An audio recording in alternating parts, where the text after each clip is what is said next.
All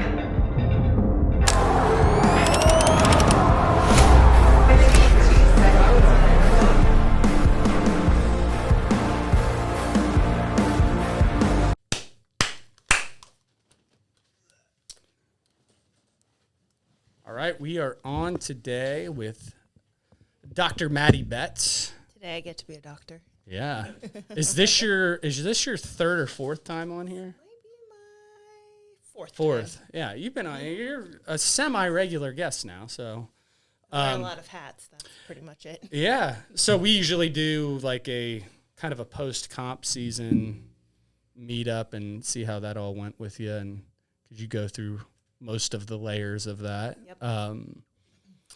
But today, it's a pretty relevant theme. I think if people do this CrossFit and progressive weightlifting long enough, you are probably likely to push your threshold to where your back is going to get tweaked up at some point. And I know that was a issue I had particularly early on when I did it. I fell in love with the deadlift and progressed it extremely fast. And then me and my training partner, Graham, we both injured our backs like 2 or 3 times in about 3 months after. Yeah, both of us just kept back and forth, like trying to like hit really heavy home run deadlifts and just kept hurting our backs. Yeah. And so we figured out, okay, we got to go about this in a little more mindful way. And that was early on. And then I don't know, it was probably about a month ago. It had been several years. And then I came back, limping back to the physical therapy, like, Mattie, do you have any openings? And luckily she had someone cancel and help me start to flush out a back tweak that I got in class. It just kind of snuck up on me. It was in the middle of it. And the one thing I can think of was I was oddly tired, like sleepy, things kind of caught up and something in my body just was like, Mah. Yeah. And the last pull. Yeah.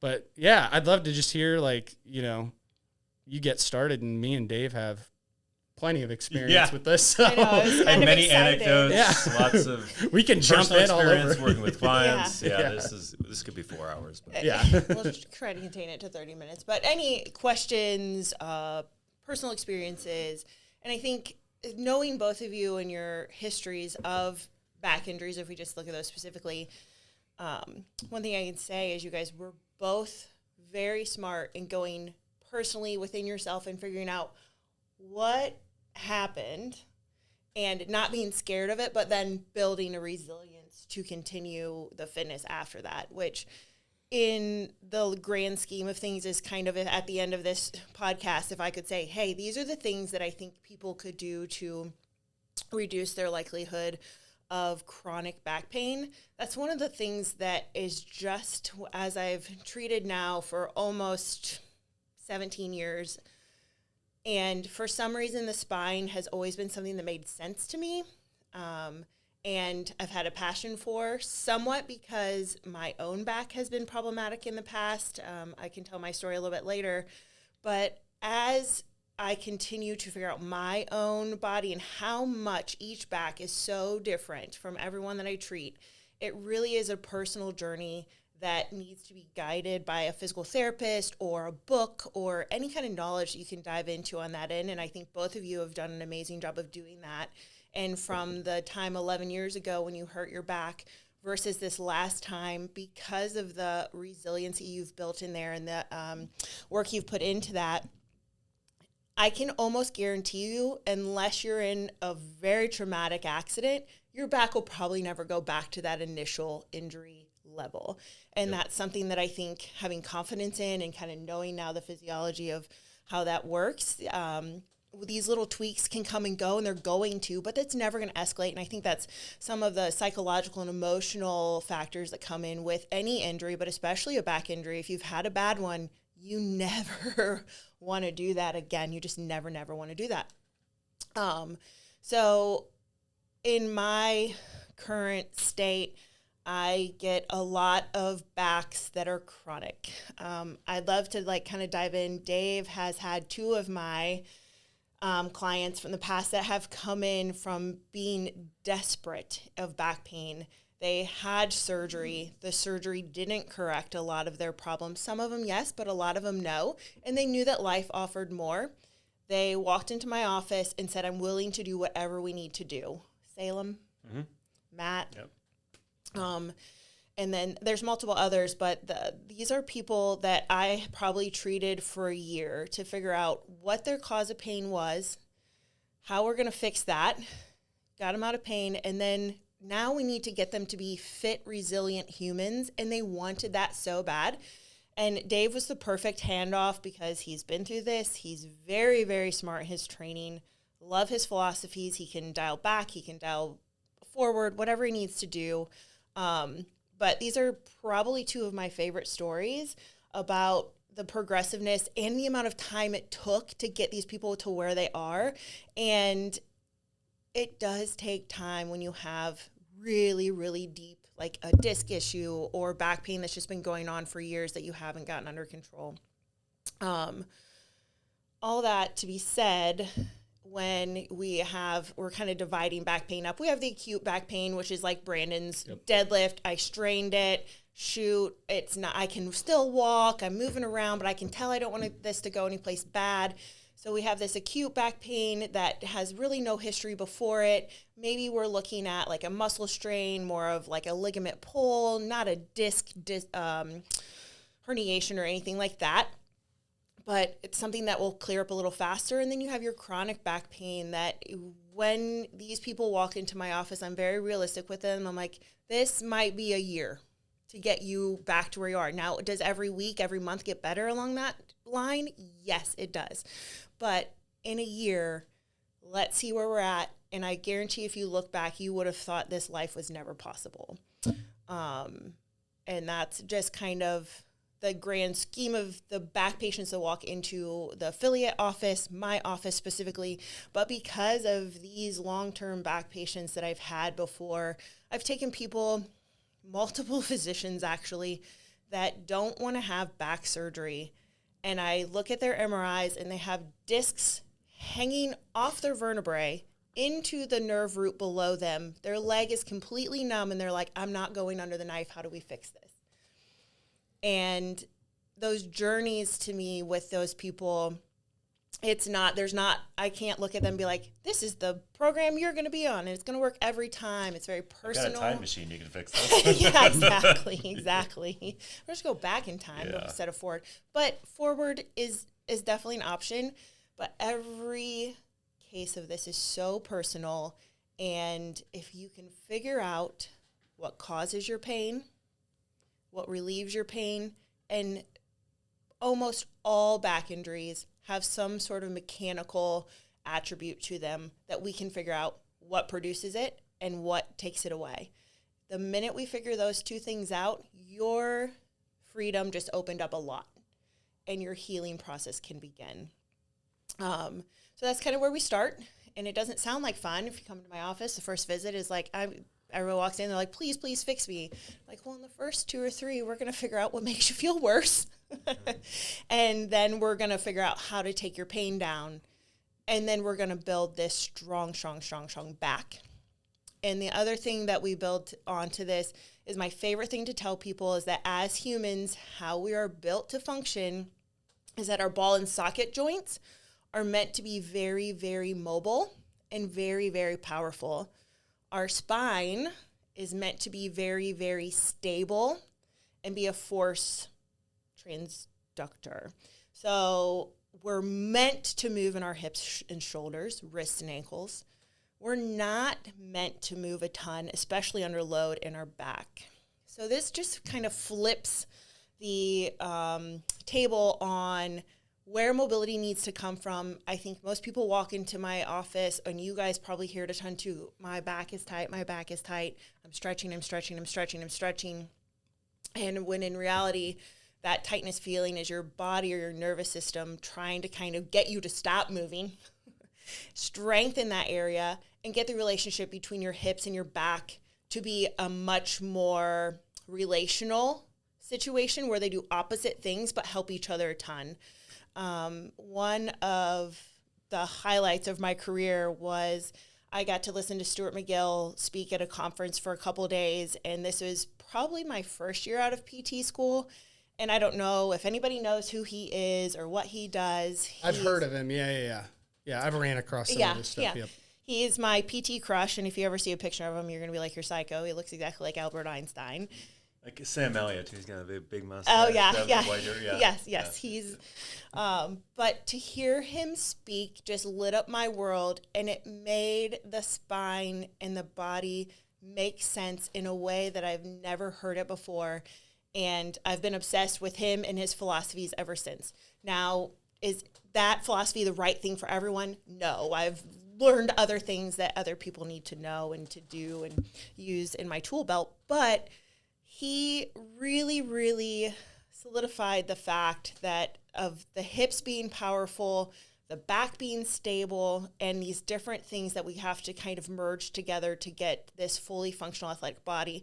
The other thing that he differentiates out is body type, and that some of us are born very mobile and some of us are born relatively stiff, and those are just genetic things that we cannot change. We can be as best at them as we can. I'll just use myself as an example. I am a very mobile person. So I was a gymnast growing up. I could easily fall into the splits. I can do 1,000 back bends. I could do all this crazy stuff. That is just how I was born. Then you have people. Dave, are you super flexible? He's pretty flexible, actually. There's some areas that Yeah. are normal or but most of it's pretty good. That's good. And then you get the kids that can't do the sit and reach test in first grade. Like how big his muscles are. He's real flexible. Yes, and I feel like we're kind of the anomaly of that sort of thing. That creates some athleticism. It does, and also problems. Yep. But depending on what you want to do sports-wise, athletic-wise, you're looking at like kind of your body type and how much work you need to do to get to one side or the other. I feel like the stiff person is always very jealous of a mobile person, and the mobile person, I don't know if they're jealous of a stiff person because they don't know that yet, but the minute you find out that with great mobility becomes great responsibility, it's kind of like power. It's just two different things that you constantly kind of have to keep the gas pedal on to focus on. I work on getting stiffer, which you never hear anybody say that unless they know. Because for me to be able to tolerate the weights that are required in CrossFit on my mobile ligaments and tendons and muscles, that would destroy me. I've had many, many injuries. I've had back fractures. I've had herniated discs. If you saw a picture of my spine, it would look like Evel Knievel's, I'm sure. And what has fixed me is learning that for my body type, I need to create stiffness in all of my joints, ligaments, and tendons because I need to be more powerful and provide stability to a place in my body that maybe doesn't feel like it has it. And then you get clients that are typically pretty stiff, like they just have bigger bones, they don't have as much joint space, their tendons just aren't as lax, and that you're just born that way most of the time. And these people then are trying to get into snatch mobility and different things like that. So that causes them more injury because they don't have that laxity and the ability to get into those positions. However, they're hell of a good power producers. And I'm always kind of jealous of that for sure, now that I know the difference. But these are two things that knowing someone's and finding out how mobile they are versus how stiff they are, and putting together that your spine needs to be trained separately than your hips and your shoulders, we pretty much have an equation here that we can figure out most problems. And I feel fairly confident for most people to say, you can feel a ton better and have the fitness life that you want. It just may look a little different on the upkeep side of things. And depending on how passionate you are about the sport that you're in, if you're a super stiff gal and you want to do yoga, I'm here to say it is possible. It's just going to take longer. If you're a super lax girl like myself and you want to do CrossFit, You just got to focus on different things, and it might take a little longer. That's kind of like the overall arching philosophies that I've really found to be very effective in the treatment of not only just athletes, but your everyday person. They have back pain too, but it's usually because they're undertrained, and that's a whole different philosophy. Sure. I think for our audience today, we're talking about people that want to be very active, want to get under loads, or even like the difference between, I think Brandon and I were just talking about like being a martial artist or a boxer where you have to be more mobile and be able to move around. Like, what's the difference? How do we train for that? Those aren't the people we put under heavy loads, because a mobile person playing a mobile sport needs to have light loads and tons of mobility. Myself, who is a mobile person and playing a weight-oriented sport, needs to have heavy loads but little movement. And that's kind of how we kind of merge those together. It's funny, I'm looking at this. So your Arnold Palmer iced tea lemonade. Yeah. It hit me, and I've thought about it. So certainly the more mobile I am, and usually the less weightlifting I'm doing, like if I'm in a phase of like in the summer, I'll lift a little less. I'm running more, doing just like real moderate stuff. I can golf well, and my swing feels good. I remember I went golfing, this is a few years back, and so I'm golfing with like my cousin, my uncle, and my deadlift was like real high. You know, I was lifting upper 400s, like my back was super strong, stiff, and I couldn't get the ball out there. Like they're my cousin's hitting, I mean, he's hitting drives 30, 40 yards farther, and like my swing was just like, I didn't have any power in it, and I'm like, no, I'm really strong right now. And doesn't lift weights at all, and he's just like, and then but I'm watching him, and he's just putting all this power into the swing, and I'm like, it's what you're talking about. Yeah. It's like this different like stretch reflex that I lost it through all this weightlifting, and I'm like, there's some give and take you can have there, you know. Yeah. And I just looked at that. I was like, I remember the strongest I feel like my back almost ever was the worst my golf swing ever was. Yep. And Dr. Miguel he works with the elite of the elite. He'll drop a name every once in a while, like Tiger Woods or something like that, who's obviously very publicly gone through a lot of back issues. Yeah. And that's an interesting story, because he kind of came into golf at the time when golfers were not fitnessy. Sure. But then we started to be like, whoa, what if these guys got strong? What if they, weirdly enough, got sponsored by Rogue? Yep. But should they be training that way? So he was a little bit of an experiment early on of like, well, we went too far on the strength end of things. Yeah, when he was real yoked up. You saw like his transformation of him being a wispy 18-year-old going to a pretty bulky 25-year-old. And around that same time, it's not that it couldn't happen any other way, but he definitely was on the front end of some strength training that probably wasn't the best for his sport. We just didn't know. Bro science is so new. The guys you see now in it, though, they're certainly all fit, but they look like tennis players. Absolutely. They don't look like, you don't see like dudes that look like Rich Froning on the PGA Tour. Yeah. Even Bryson is not nearly as big as like a guy who is doing like a strength sport like CrossFit. Yeah. He's extremely powerful and strong in the golf specific sort of way. But like if you see him, I don't think he's as big as Dave. No.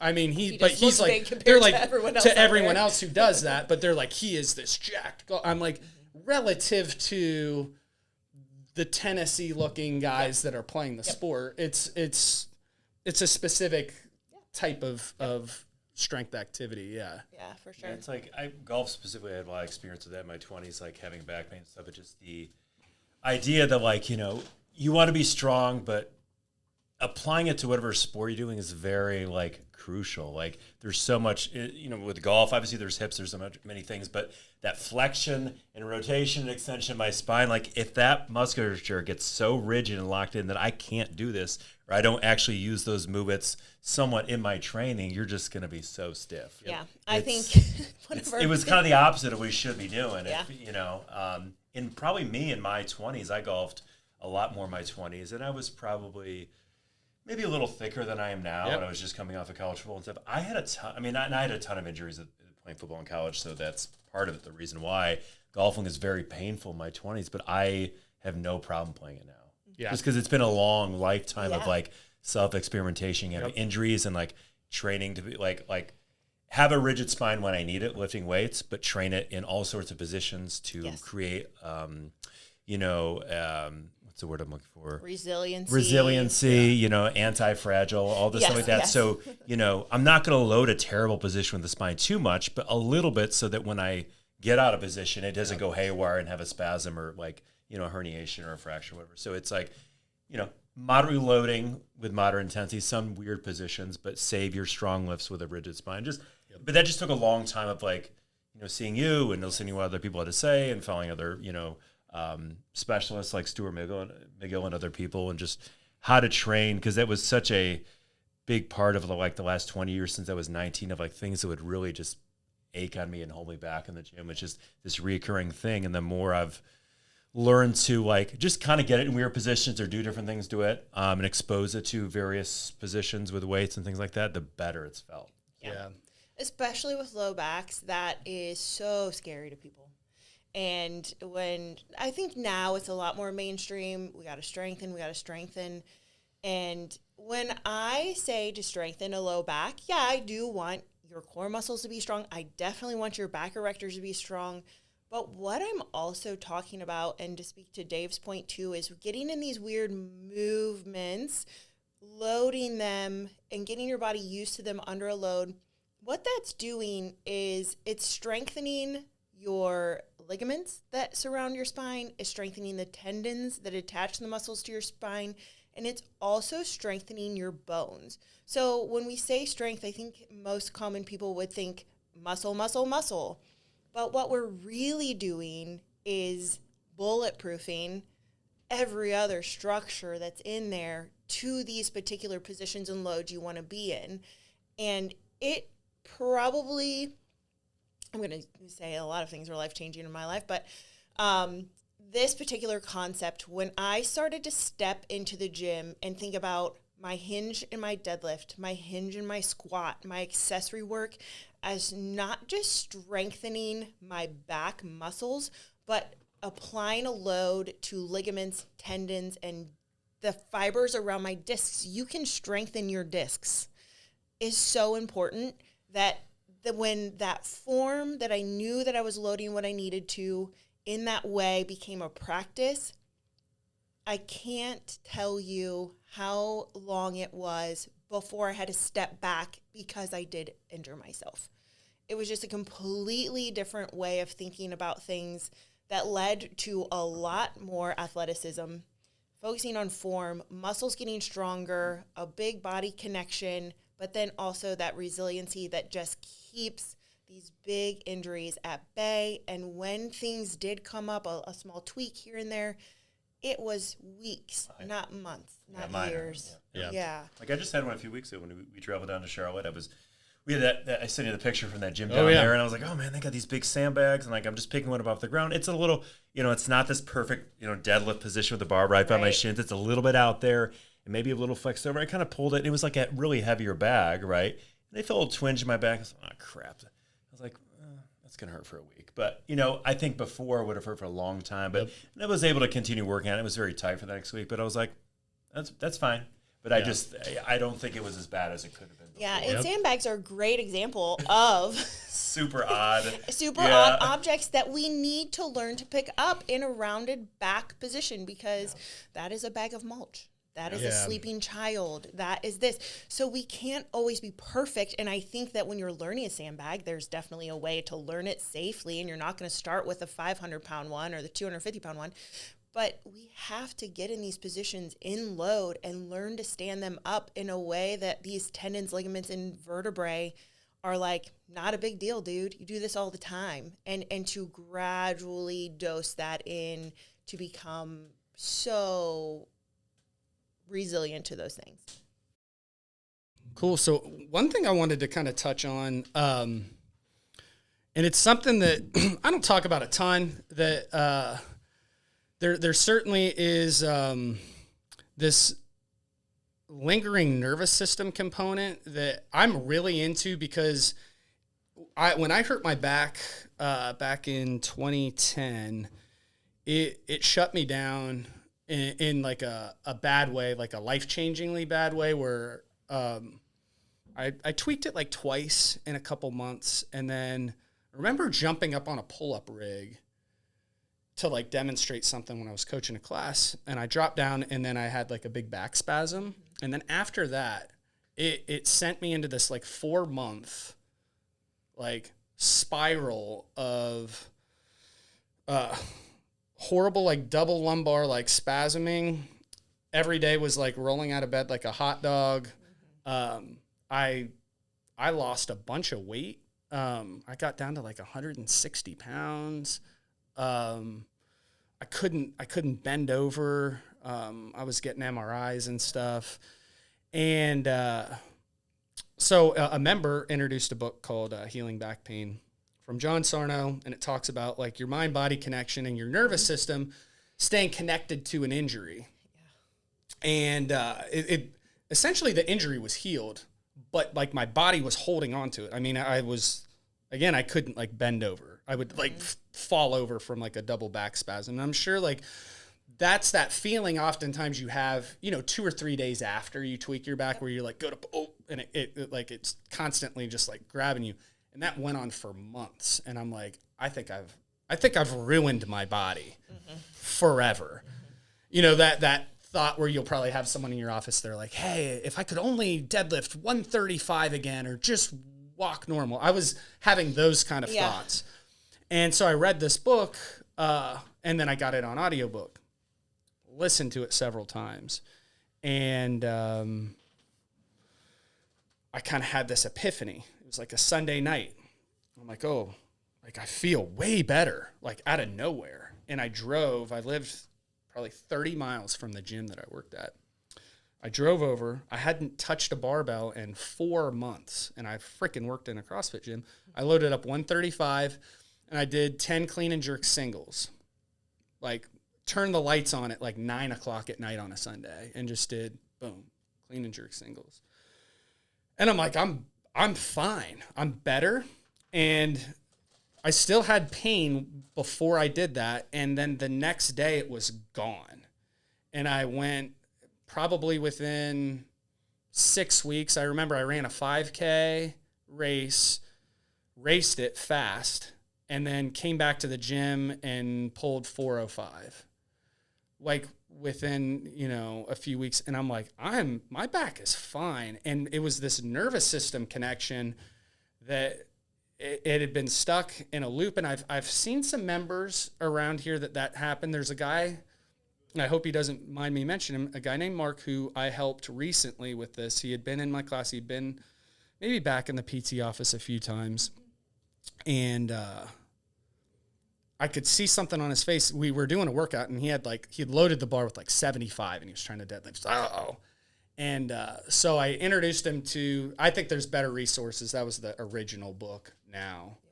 And there's a podcast called the Mind and Fitness Podcast. It's a CrossFitter who started all this stuff. His name's Eddie Lindenstein. Threw him onto this stuff, and he's doing 75 hard and is in the gym. He's in the gym twice a day now. Doing 100 burpees a day. Yeah. And this this is over the last couple months. Yeah. And so I've quietly chatted with him about it. And it's just a component I want anyone who's listening to this to know, if something's not adding up or making sense, it might be a place to peek into. Yeah. Because it changed my life. So, and I can help anyone if they ever want to talk about it. But, and it's definitely something that I address. Yep. In there, because I get people that have had back pain for 5 years. Yeah. They're scared to do anything. They can't do anything. And there's such a nervous system component to that. You're exactly right. For multiple reasons, your spinal cord lives within your spine. So the minute something feels off from that, your mind knows how important that structure is to your entire body, and it will immediately physiologically affect your nervous system. It'll say, high alert, the air traffic control center is down. We need to do everything we can to stop this. And that is also bringing that back through whether it's mental exercises of learning about it like you did and really getting your body to relax into that. And it is a form of relaxation. You're right. Your injury was healed. The tissues that you tore or did whatever to were healed, but your nervous system did not trust it. Yep. And it kept it on high alert. And there are multiple things that we do throughout my treatments that whether I'm saying it as that's part of the therapy or you are picking up a barbell for the first time or I'm quote unquote tricking you because they're like, I'm never deadlifting again. It's ruined my life. Sure. And I'm like, hey, can you pick up this kettlebell for me? But do it like this. Sure. And Getting back they're on like, the horse. yeah, I can do that. And they're doing it. And then pretty soon I'm like, hey, did you realize that kettlebell weighs like 75 pounds and you deadlifted it? And they're like, oh my gosh, but we got out of their nervous system. We completely distracted it.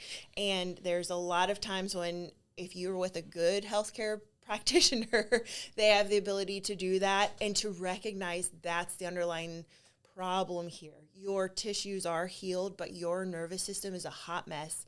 And it's either coming from your brain down out of fear and just, it is the true thing is PTSD. Yep. You remember it and your body goes into a physiological response to avoid it at all costs.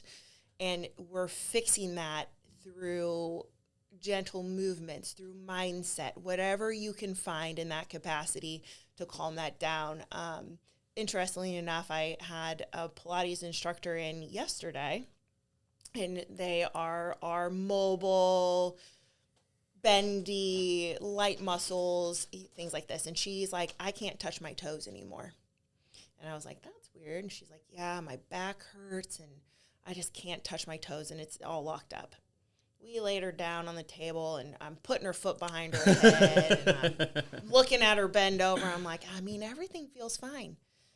But the minute I tensioned her sciatic nerve, her entire body locked up. So she had all the mobility in the world. It was that her nervous system did not feel safe to let her bend forward. Yeah. Now, I do think that is because of an instability that's in her back that's not showing up or something like that. But that is what, to speak to what you were talking about, how powerful the nervous system is. And we don't know it because we think automatically, my back is injured, my hamstrings are tight, but they replicate these same symptoms that seem very, and we work orthopedically around that, but we're also very educated in the neurology of the system. And yes, there are people that are so good at injury psychology and nervous system resets that when you're dealing with someone that has had that before, you are literally treating PTSD at that point, and it's a very real thing. I recently had similar feelings with a foot injury that I could not shake for. Heard it in Summer Shred a couple years ago. Went through like a whole winter, and I mean, I did not feel comfortable you being running. In and out with Mandy I couldn't, I could not. And I'll tell you what, I was like, and I could not shake this thing. And similarly, I'm like, okay, the Summer Shred the next year, and I'm like, I can't believe this is still here, and I have not been able to really run. And so I'm like, okay. And I noticed myself getting nervous. I'm like, I'm going to try and run a mile this week, 2 miles, like next Saturday, and then Summer Shred will start, and we kick it off with a 5K. I'm just like, I want to be able, I'm like, I'm not trying to win anything. I just want to be able to participate and see if I can get my foot to, even if there's some pain. There was a little pain the first run, but it wasn't any worse at all. And then like by the next day, it was like 80% better. I did the 2 mile run the next week and it was gone after a year. And it was like, I mean, I I mean, I still have bands hooked up to my desk right here that I was like fucking doing. And I think there's two parts of that. Like, I don't want anybody to think like he sat around for a year and then his foot got better. Oh, no. Brandon works so hard at taking care of his body, and it's very admirable. But behind closed doors, I think you do it. So everybody, he's doing the work. But I think that the bands, the little bit of, just weightlifting in general, is you're going to load your feet there. Oh, yeah. So you got a lot of stimulus in that year, but this is very much the poison is the medicine. And I think backs are very much that way. I know. That's where I was kind of going with that. Yes, yeah. I was like, my back. So, just this recent tweak, I just started, I think I'm in my third week. The first week, it was just like 135 at a tempo. Yep. And then last week I did 225. And then this week, I don't know. I'm not like, I have to do a certain weight. I'm going to feel it out. And then I might do 245 Saturday. So each week I'm like, I am committing myself, like just making one workout around being sort of rested, not doing it when I'm like putting it in jet and like, okay, I'm going to deadlift and start to creep it up slowly. And it's like, I'm fully training and doing everything. Like, but the deadlift is like the one thing I'm like, okay, put yourself in a nice environment. And my back doesn't hurt at all now. Yeah.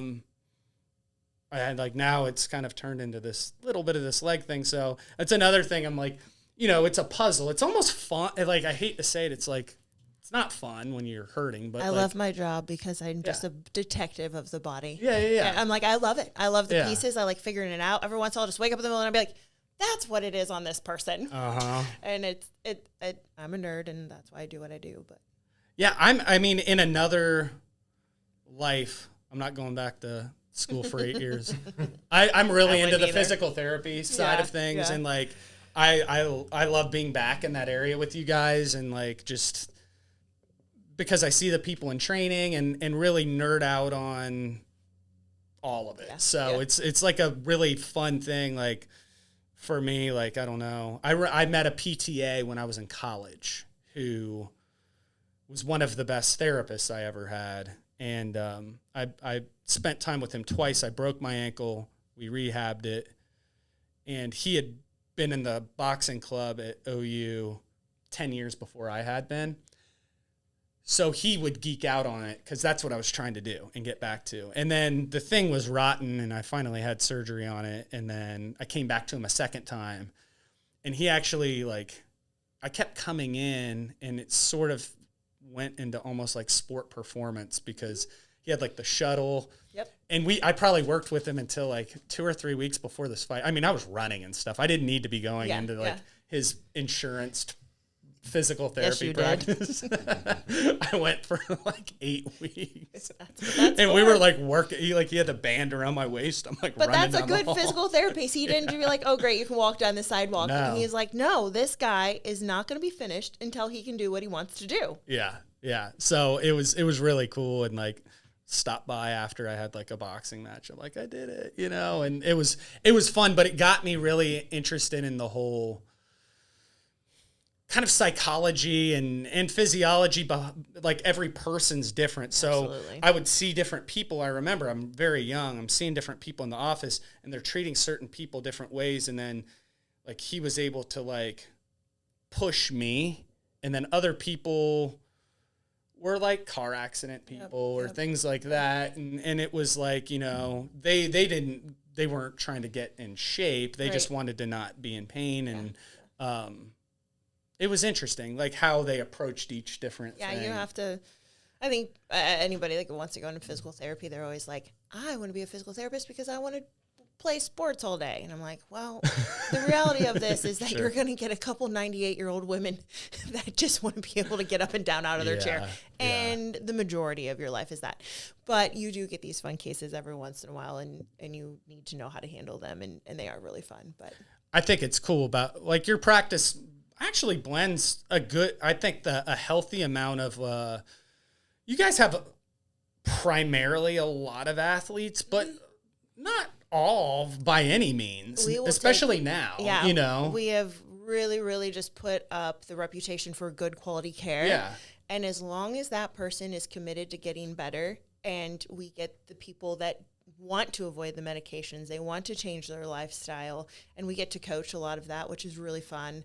And it's not just your CrossFitters. It's a lot of everyday people who are just really smart and want to figure it out, and they can. So tips for back pain in general, I don't know. It's such a nuanced, complicated thing. There's not like you can't put, I would hate to ever put like it's like an Instagram post with like your top 3 things, it's not that. But if someone hurts their back, again, typical injury, like in the gym, lifting, and it's the one that I see the most panic from. Like the second someone hurts their back, I get that I'm going to see my doctor, cancel my membership, sort of thing. What should someone do? Yeah. So not to be a big plug, but this month is low back pain month at Affiliate Physical Therapy. We're putting out new marketing, and this is what we're doing every month, a theme. This is my theme, and just as you said, back pain is so broad, and it's very individual. But what I could say is that I had to narrow it down to that exact scenario. If you have a pull, what do we do, and how do we kind of monitor that the best way in the beginning? I think that most people should not cancel their gym membership. Whether you come in and walk, whether you come in and do your therapy exercises, you have to keep blood flow in that. Keep going. The biggest thing is that a lot of people will initially go to stretching because that muscle does feel tight. Your back does feel tight. But really what acute painful backs like is to be held still and to feel stable. That is how we keep our nervous system from freaking out, because our spinal cord does lie in that tube that is in our spine. That's why we get on hyper alert the minute we feel anything there. And if we're having extra movement in a painful area there, your body knows immediately, stop doing that. That's why it spasms. It's shutting you down to protect your spinal cord. Like when people, like sometimes in class, someone like maybe not that bad, but someone like get like really bad in class now and again. And they're like, should I stretch or grab a roller or a tennis ball? I'm like, no, just leave it alone. Just relax. Yes. Just relax. Yeah. Just take a walk or something. Yes. Like, walking immediately is good. Yeah, I think if you just lay down and stay still, it maybe seize up, but just if you can walk, a nice walk will feel good. But yeah, it's so inflamed and irritated. Don't shove anything on it. Don't smash anything in it. Don't crank on it. I'm like, if the tissue's angry, don't do that. I always use the example of a sprained ankle. You sprain your ankle, the first thing you do is get off of it and hold it still and put it air. Don't do loaded calf raises. Nobody is stretching their ankle to the inside after spraining their ankle.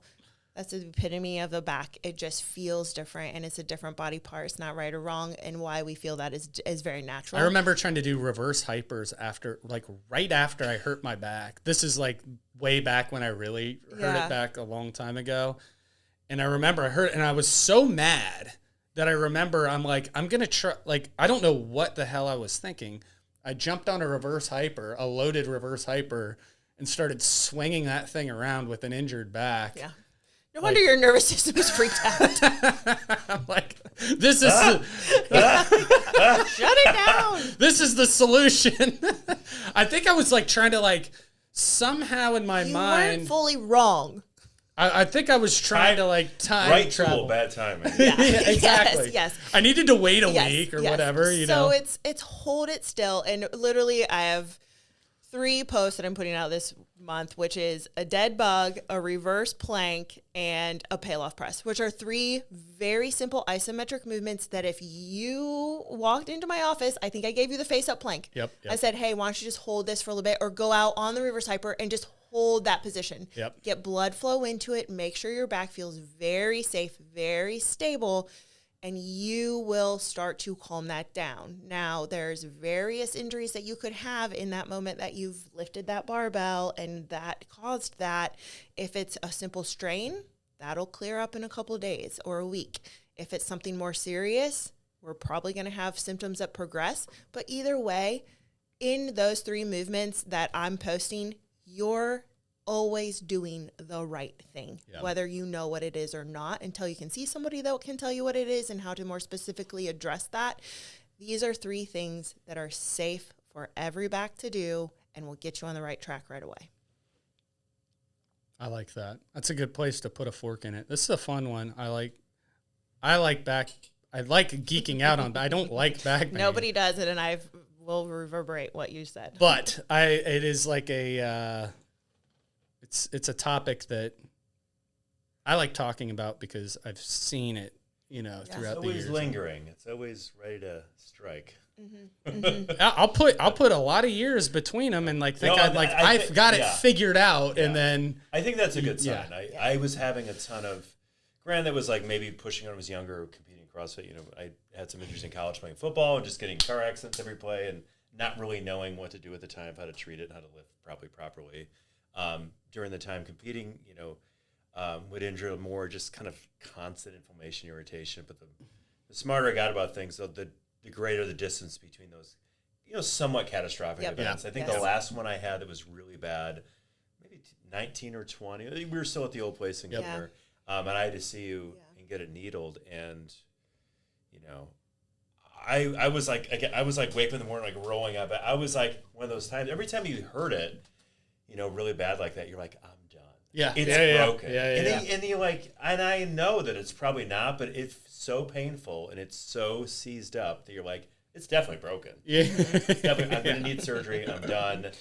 I'm gonna, But then I got needled, and like literally 90% of the symptoms went away. So that doesn't always happen, but as bad as it feels, there is a way back. I just think sometimes it's very scary, and it's part psychological and part physical too, obviously. But I think the more times you have issues with it, the smarter you get about training, the more you learn about it, and I think the distance between those events starts to broaden until eventually, hopefully, there is none. Yeah, and I think self-education and finding a guide, whether that's a book, whether that's a trainer or a coach that helps you and points you in the right direction, whether it's a physical therapist that you find that can really guide you through literally the galaxy of back pain. I think, especially with people working in the gym, it's, and I'll tell people this in class too. I mean, learn what you can tell. I mean, you don't have to do everything that's on the menu. I know we ask a lot of people in the gym, but we're here to get you better. So if your body either at that particular moment or forever just does not respond to certain things very well, ask for something else or do something else. You don't have to do everything just because someone else is doing it or you're following a program that has that. Like literally, the idea is to get strong and resilient. So don't keep doing something that your body just does not respond to. And maybe well. you weren't born that way. Like we're just forcing it in there, and we're like, hey, you don't have to do that. And if you're not going to the CrossFit Games, you definitely don't have to do that. Yeah, our deadlift's great. Yeah, but there's other ways to get your back and your legs strong and get the same benefits, different position. There's ways. Maybe it's a deadlift, but we change the position of your body, or we do things differently. So, I would just say that as well.